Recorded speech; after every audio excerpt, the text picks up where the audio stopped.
Is whether or not the state has to come in and take over to get to where we need to be, or to assist. Republican Representative Jason Nemeth says he is writing a bill that would limit when the state could take over a local school district. I think state assistance, absent criminal conduct or significant financial malfeasance, state assistance should be first.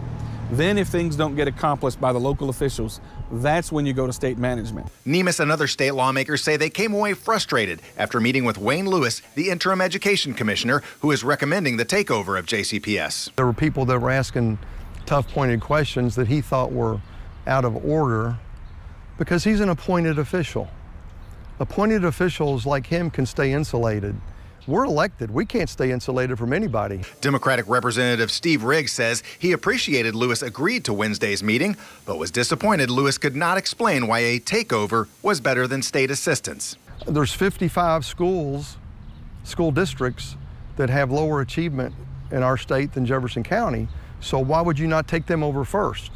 And that's when he kind of said, well, it's not just about it or only about achievement.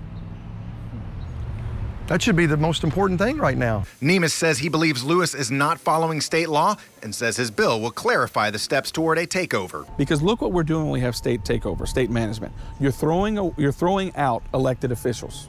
These folks on the school board have been elected. And so we're undoing elections. That is a mighty serious thing. Now, I'm told this past week's meeting with Jefferson County members of the legislature was unofficial and was just an informational meeting. Mark Vanderoff, WLKY News.